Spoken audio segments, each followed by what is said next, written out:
Who looks like a hot mess? I do. Between back to school madness and getting my husband prepared to leave to Cleveland and housework and shopping and storm chasing and just this is what I look like this morning. And the video I did yesterday that was supposed to be uploaded this morning for you guys failed to do what it was supposed to do, and now I can't find it on my computer, so I'm doing an impromptu. Oh my gosh, I can't believe I'm doing a video looking like this. Whatever, it is what it is. Anyway, I'm doing an impromptu video on Jackson's appointment, which is tomorrow, and what I'm doing to prepare for these kind of appointments. So those of you who don't already follow me, oh, I felt like I was gonna sneeze. Anyway, for those of you who don't are new here, Jackson has sensory processing disorder, and tomorrow he will be getting his autism screening again. He got diagnosed when he was 2, and then they wanted him to come back when he was 4. And he'll be 4 at the end of the month because they were kind of like, there's more to what's going on, but we're not sure what's more going on. So we're just getting another evaluation done, and we're actually going to a different place. So what I have to do to prepare, first of all, I gotta get all my insurance stuff lined up, which is great. That's done. Check. And then I had to do my new patient paperwork, which is 34 pages long, and it asks family history,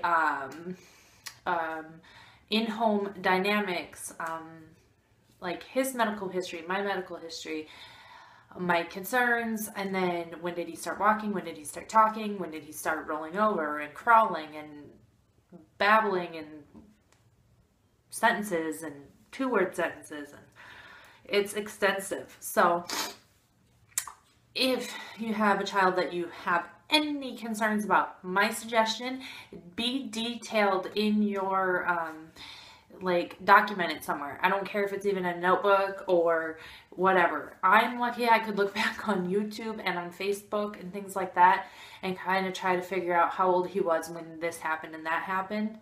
I wish I would have jotted every single thing down. I'm not a big person with baby books. I'm procrastinator, so I just never get around to doing them. That's a suggestion though, is if you have any concerns early on, just keep a very detailed description of everything and how old he was and or she and all that kind of stuff. Then me and my mom, we went through and made a list of things that we may be concerned about. Some of them may be normal behavior and some of them may not, but you want to be very detailed and list everything. So some of the things on our list are headbanging on himself, on people, on walls, spinning, biting self and others, pinching cheeks, hitting self and others, obsessively acting with animals. Like he's very obsessed with animals to the point where it's almost comes across as him being mean. Hard to get a response from his name. He doesn't respond to his name Jackson very easily. He does not know Trevor and Parker's name. Like he'll call Trevor Parker and Parker Trevor. Could be normal, but like I said, you want to list everything. Conversation issues. He cannot stand being wet. Noises that bother him. He doesn't understand regular communication sometimes. Zoning out or possible seizures. Hard time playing or sitting and reading, and imaginative play, and etc., etc. Constantly interrupting, loud, repetitive, having frequent meltdowns, poor social skills, how he gets into everything. He cannot dress himself yet with even socks and stuff. That was one of the questions they had. Some other things I'm not going to go into detail on because when he is older, he's not going to want me to share that. Oh, he can't contain his screaming. So he's not trying to be mean. He doesn't understand the whole inside voice, outside voice. And we're talking like if there's a fire truck, a garbage truck, an ambulance, a helicopter, an airplane. It does not matter what it is, where we're at, what we're doing. He will start screaming. He's constantly smelling everything. Yeah. Chewing on things, chewing on self. I have a whole big list. So that kind of gives you gist of the list. Now what I do is some of this is gone over in that 34 pages. I write this down myself and I take it to the appointment with a pen. Every time we discuss that topic, I cross it off that it's already been discussed.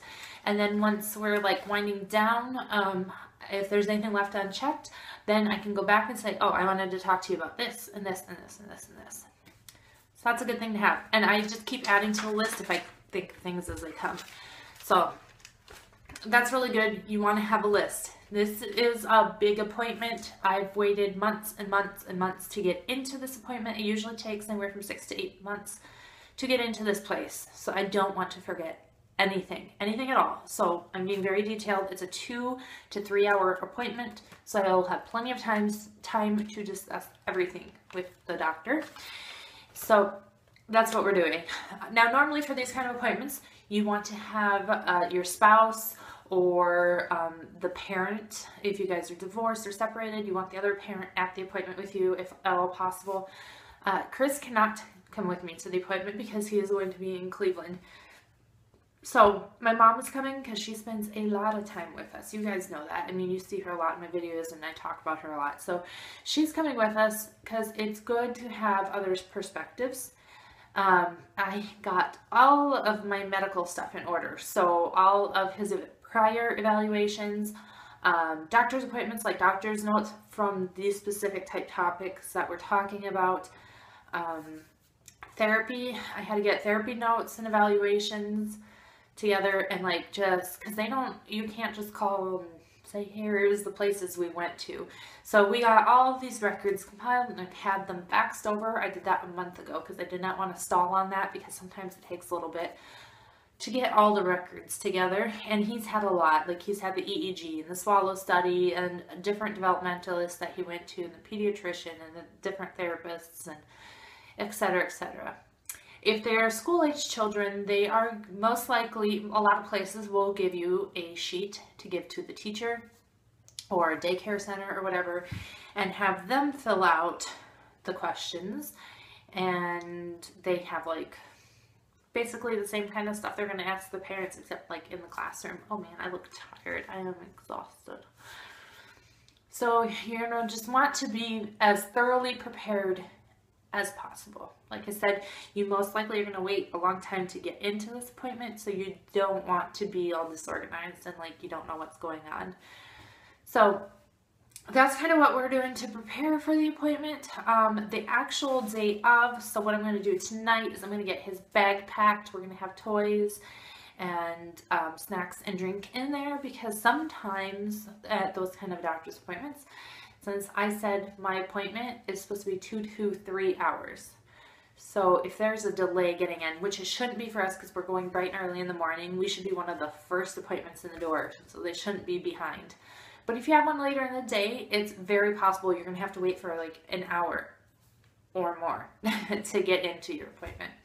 And it all depends on where you go. Like the last place I went, I had to wait 15 minutes. It was a really small office. This one's a really big one, and it's like one of the most highly suggested ones for the state of Arizona. So it's like highly sought after. People come to this one from out of town and all that kind of stuff. So yeah, that's kind of what's going on. Jackson really doesn't get why he's going to the doctor. We just told him he's going to the doctor.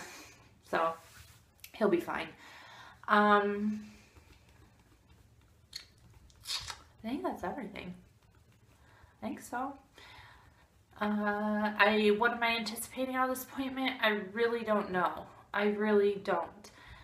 I don't know if he's going to come out with a diagnosis of autism or if they're just going to say he has SPD or SPD and ADD, or I have no idea, because I do know they changed the way they diagnose this stuff. Like Asperger's is what Trevor got diagnosed with.